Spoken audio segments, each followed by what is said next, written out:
Bismillahirrahmanirrahim. Assalamualaikum warahmatullahi wabarakatuh. Alhamdulillah Allazi asra bi'abdihi laylan minal masjidil harami ilal masjidil aqsa Allazi barakna hawlahu linuriyahu min ayatina innahu huwas samiul basir. Wassalatu wassalamu ala rasulillah wa ala alihi wassabihi wa man walah, amma ba'd. Rabitul billahi rabban wa bil islami dinan Nabi Muhammadan Nabiya wa Rasulan. Hadirin hadirat yang dirahmati Allah Subhanahu wa taala. Kesempatan ini ya, apalagi di hari ini tanggal 27 Rajab 1444 Hijriah, bertepatan di tanggal 18 Februari 2023, yang mana ketika Rasulullah diangkat ke langit, ke Sidratul Muntaha oleh Allah Subhanahu wa taala. Dan Al-Qur'an menjelaskan, Bismillahirrahmanirrahim, Subhanalladzi asra bi'abdihi laylan minal masjidil haram ilal masjidil aqsa alladzi barakna hawlahu linuriyahu min ayatina innahu huwas sami'ul basir. Sadaqallahul azim. Jadi ketika baginda Rasulullah SAW diperjalankan dari bumi ke bumi, maksudnya apa? Tidak langsung bumi ke langit. Apa makna daripada bumi ke bumi? Bumi ke bumi itu dari Masjidil Haram ke Masjidil Aqsa. Tidak langsung dari Masjidil Haram ke Sidratul Muntaha. Dan apa dibalik daripada perjalanan baginda Rasulullah ini? Di balik perjalanan baginda Rasulullah, Allah menghibur baginda Rasulullah, yang mana kala itu baginda Rasulullah sedang sedih, diakibatkan ditinggalkan oleh dua orang yang terbaik di sisinya. Yang pertama adalah pamannya, yang kedua adalah istrinya sendiri, Siti Khadijatul Kubra. Orang yang terbaik, orang yang selalu melindungi baginda Rasulullah, yang selalu ikut dalam berjuang menegakkan kalimat tauhid, sampai rela untuk menghabiskan hartanya dalam dakwah baginda Rasulullah SAW. Insyaallah. Jadi pada saat itu Rasulullah merasa rapuh. Allah memanggil beliau memperjalankan dari Masjidil Haram ke Masjidil Aqsa. Dalam perjalanan ke Masjidil Haram ke Masjidil Aqsa ini dijelaskan pula dalam kitab Idul Jawahir Maulidil Azhar, Thumma usriya bi ruhi wa jasadihi yaqadatan minal Masjidil Haram ilal Masjidil Aqsa. Kemudian diperjalankanlah ruh dan jasadnya. Jadi yang diperjalankan itu ruh dan jasadnya. Ini diperjalankan, bukan berjalan sendiri, dengan kecepatan secepat kilat, dengan menggunakan kendaraan burak. Jadi baginda Rasulullah itu diperjalankan, bukan jalan sendiri. Kalau Rasulullah jalan sendiri kayak saya, mengendara sendiri naik mobil, ya, dengan mobil saya sendiri, menuju dari Mekah ke Palestina, lama urusan guys. Tapi ini Allah perjalankan beliau. Sama contoh ya, seumpama seekor semut yang kalau jalan sendiri dari Maros ke Makassar, tentunya semut ini lama baru sampai, tidak tahu berapa tahun baru sampai. Cuma kebetulan semut itu ada di dalam kantong celana saya, atau ada di atas mobil. Lalu mobil itu berangkat dari Maros ke Makassar. Kira-kira berapa hari baru sampai? Bukan tahunan lagi. Hitungannya cepat, paling jam. Ya, paling 30 menit sampai. Kenapa? Karena semut ini diperjalankan oleh siapa? Oleh sopir. Nah, begitu pula dengan baginda Rasulullah itu diperjalankan. Sampai-sampai kisah ini beliau sampaikan kepada sahabatnya, malah orang kafir yang mendengarkannya menertawai baginda Rasulullah. Seolah-olah kisah ini adalah dongeng belaka. Kisah ini tidak nyata. Itu Makanya Allah Subhanahu wa taala mengungkapkan kalimat subhana, maha suci. Subhanalladzi, maha suci Allah. Itu menyampaikan suatu pesan bahwa la haula wala quwata illa billah. Tiada daya dan upaya melainkan Allah. Allah segala-galanya. Kalau Allah punya mau, kun fayakun, jadi maka jadilah. Itu yang dimaksud. Nah, makanya dalam perjalanan itu Allah memberangkatkan baginda Rasulullah, memperjalankan baginda Rasulullah di malam hari dari Masjidil Haram ke Masjidil Aqsa dengan menggunakan kendaraan burak yang secepat kilat, yang mana itu burak ini tidak tinggi daripada kuda, tidak kecil daripada keledai. Jadi dia berada di tengah-tengah, dia bersayap, berwarna putih. Itu dijelaskan. Bahkan di dalam tafsir Jalalain ini dijelaskan agak detail sedikit tentang burak ini. Nah, ketika Rasulullah diperjalankan sampai ke Palestina, Masjidil Aqsa. Kenapa Masjidil Aqsa? Alasannya karena Masjidil Aqsa itu adalah kiblat pertama para nabi. Sebelum nantinya ketika Rasulullah salat di dalam Masjid Kiblatain, makanya ada nama Masjid Kiblatain. Ketika kita berkunjung ke Baitullah, ketika kita berangkat ke Mekah umrah, ada namanya Masjid Kiblatain. Masjid Kiblatain ini memiliki dua mihrab karena ketika itu baginda Rasulullah salat. Lalu Allah Subhanahu wa taala memerintahkan, "Falanuwalliyannaka qiblatan tardaha, fawalli wajhaka syatral Masjidil Haram." Allah memerintahkan supaya memalingkan pandangannya baginda Rasulullah itu kemana? Ke Masjidil Haram. Dari awalnya tadi Masjidil Aqsa, di mana sebagai kiblatnya para nabi, Allah perintahkan kepada baginda Rasulullah untuk memalingkan pandangannya kemana? Memalingkan wajahnya. Kiblatnya berubah menjadi ke Baitullah. Subhanallah. Itu kisahnya. Ini tentang Isra wal Mi'raj.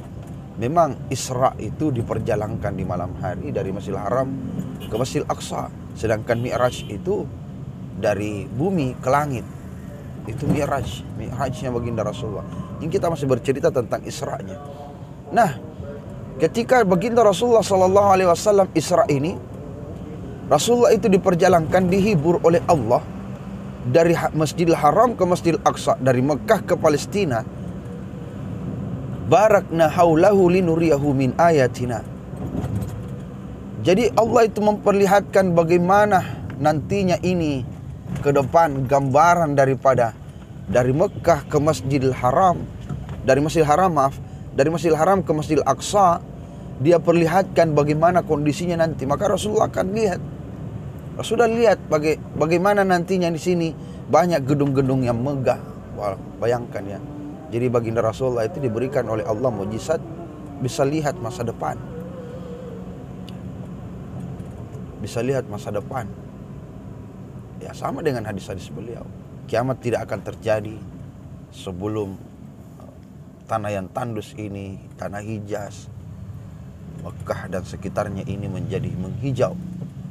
Nah, itu terjadi saat ini sekarang. Ternyata sudah lama dilihat oleh baginda Rasulullah Sallallahu Alaihi Wasallam di masanya beliau.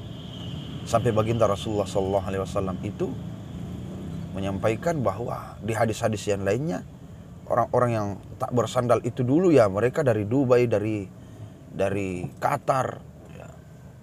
Yang dilihatnya oleh baginda Rasulullah disampaikan kepada sahabatnya, mereka itu semua nanti menjadi orang yang akan membangun gedung-gedung pencakar langit.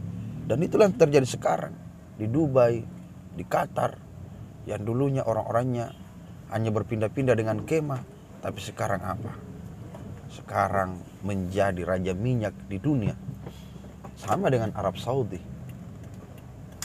Akhirnya itu sekarang sudah menjadi bukti dari apa yang disabdakan oleh baginda Rasulullah Sallallahu Alaihi Wasallam. Allahumma salli wa sallim wa barik alaihi. Makanya Rasulullah itu diperjalankan, diperlihatkan bagaimana antara Mekah dan Palestina, yang mana barakna haulahu, kata Allah, yang kami berkahi, tanahnya diberkahi subur, yang dulunya tandus menjadi menghijau. yang dahulunya tidak ada apa-apa, kini menjadi raja minyak di dunia. Itulah yang ada di sana. Nah, dalam perjalanan ini ketika dia sampai di Palestina, sampai di Masjidil Aqsa. Masjidil Aqsa itu kiblat pertama umat Islam sebelum Allah merubah kiblatnya menjadi kiblat ke Baitullah, ke Makkatul Mukarramah, di Bakkah Mubarakah. Jadi Makkah itu nama awalnya adalah Bakkah.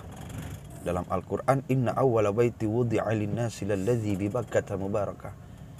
Sesungguhnya rumah yang pertama kali dibangun oleh Allah untuk manusia itu adalah Bakkah. Bakkah itu Makkatul Mukarramah, Makkah. Nah, dari situlah sehingga Bakkah dari hari ke hari, tahun ke tahun berganti para pemimpin-pemimpin di Mekah. Maka Bakkah itu berubah menjadi Makkah.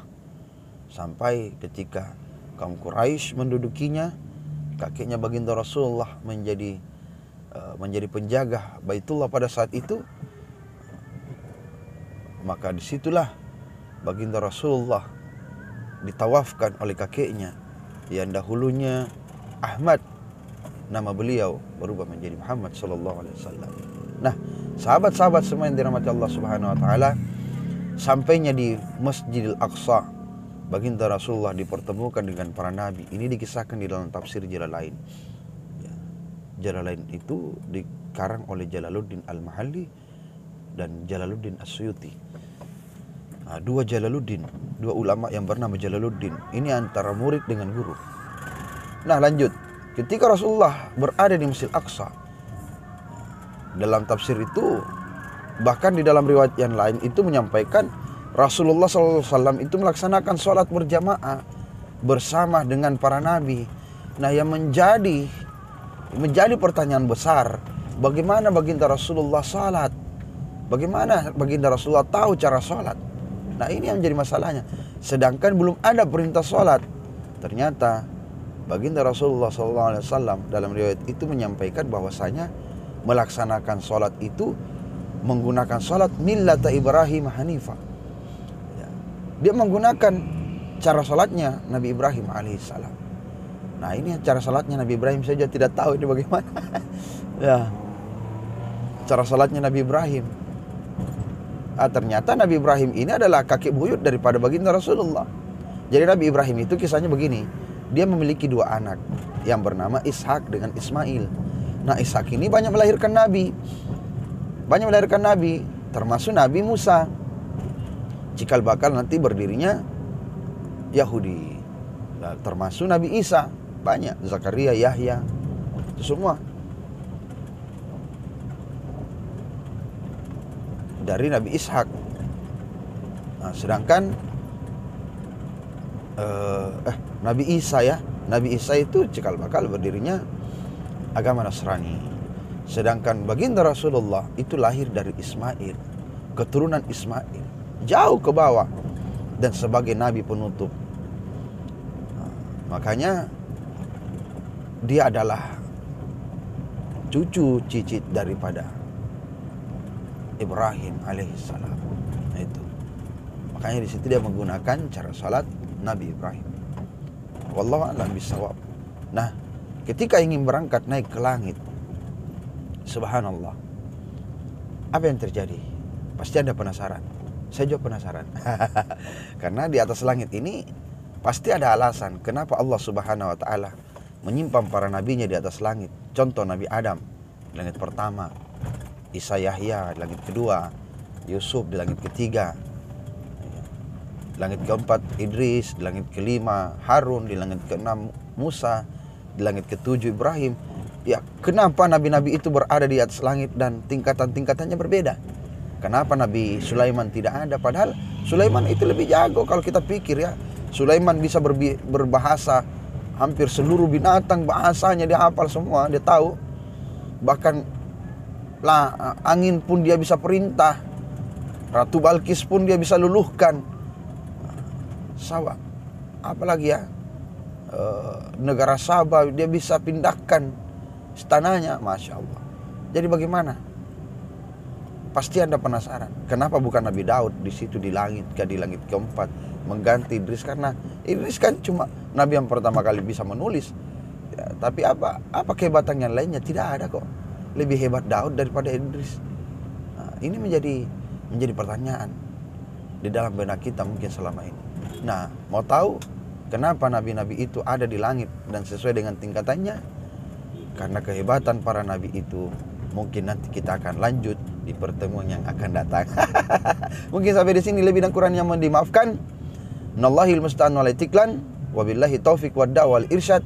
Saya tutup dengan sebuah pantun, mobil Honda, mobil Toyota. Itulah merek-merek mobil. Assalamualaikum warahmatullahi wabarakatuh.